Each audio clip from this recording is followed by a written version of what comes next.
Hi అండి. Hi అండి, నమస్తే. నా పేరు ఎన్ రవి అండి.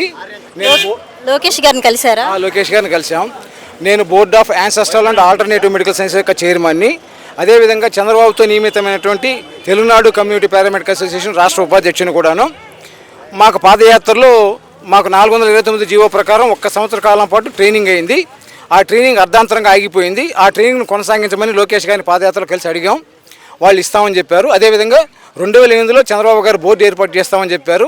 లోకేష్ గారు కూడా బోర్డు ఏర్పాటు చేస్తామని చెప్పారు. ఆ బోర్డు కోసం బోర్డు ఏర్పాటు చేయమని, ఆగిపోయిన శిక్షా పునరుద్ధరించమని మళ్ళీ మేము కోరాం. వాళ్ళు సముఖంగానే మాకు ఆనందం వ్యక్తపరిచారు, చేస్తామని చెప్పారు. నారా లోకేష్ గారి గురించి మీ అభిప్రాయం ఏంటండి? Is a young and dynamic leader అండి. చేసిన మాట కట్టుబడి నిలబడతారని మేము కూడా ఆశిస్తున్నాం. ఆయన ఆ విధంగానే ముందుకు పోతున్నారు కూడా. అదేవిధంగా మా కోరికలను కూడా నెరవేరుస్తారని ఆశిస్తున్నాం. అమరావతి ఫ్యూచర్లో ఎలా ఉండబోతుంది? బ్రహ్మాండంగా అండి. ఎవరు ఊహించినంతగా అద్భుతంగా ఒక ఐకానిక్ సిటీగా, వరల్డ్ ఫేమస్ సిటీగా కూడా రూపాంతరం చెందుతుందని మేము భావిస్తున్నాం. హైదరాబాద్ సిటీకి బాగా ఫేమస్ అవుతుంది. బాబు గారి పరిపాలన 5 సంవత్సరాలు ఎలా ఉంటుందంటారు? బాబు గారు పరిపాలన ప్రస్తుత పరిస్థితుల్లో కత్తి మీద సామండి. ఎందుకంటే గత ప్రభుత్వంలో ఎలాంటి నష్టాలు జరిగాయో, అమరావతి ఎంత చిన్న భిన్నమైందో మీకు అందరికీ కూడా తెలిసినటువంటి విషయమే. ఆయన కత్తి మీద సాము చేసి దాన్ని ఒక గాడిలో పెట్టి నిన్ననే ఇసుకను ఫ్రీ చేశారు. అది చాలా ఆనందదాయకం, సంతోషం. అదేవిధంగా టిడ్కో ఇళ్ళకి చాలామందికి ఇస్తామని చెప్పి గత ఆయన ప్రభుత్వంలోనే ₹1,00,000 తీసుకున్నారు.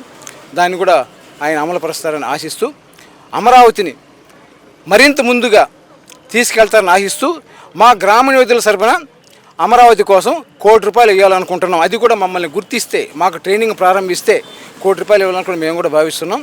మేము వాళ్ళు చేసే కృషిని బట్టి మా ప్రయత్నాలు కూడా ముందుకు సాగుతాయి. గత ప్రభుత్వం ఇసుక రేట్లు ఎంత ఉండేయండి? ఇసుక రేట్లు అంటే మేము తాపి మేస్త్రులు కాదు కదండి, మాకు తెలియదు కదా. మేబీ 5,000 నుంచి 15,000 దాకా ఉండొచ్చు నా అభిప్రాయం. ఇలా ఏ ప్రభుత్వం అయినా ఇసుక ఫ్రీగా ఇవ్వడం జరిగిందా? గతంలో అంతా ఫ్రీగానే కదా ఉండేది. గతంలో చంద్రబాబు గారు కాలంలో కూడా ఫ్రీగా ఉండేదే కదా. జగన్ గారు వచ్చిన తర్వాతనే కదా ఇసుక రీచ్లన్నీ కూడా ఇదే ఇబ్బంది అయ్యాయి. బాబు గారి పరిపాలనకి జగన్ గారి పరిపాలనకి తేడా ఏంటండి? ఈజ్ ఏ ప్రిజనరీ అండి జగన్. చంద్రబాబు గారు విజనరీ అండి. విజనరీకి మీరే తేడా ఆలోచన చేసుకోండి.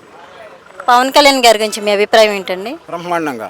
Is one of the most important reliable genuine person. ఆయన ఇచ్చిన మాటకు కట్టుబడతాడు. ఆయన కూడా ఈ కూటమి ప్రభుత్వంలో ఒక డైనమిక్ లీడర్గా ఎదగతాడని ఆశిస్తూ కోరుకుంటున్నాను. ఓకే, థ్యాంక్ యూ అండి. Okay, thank you.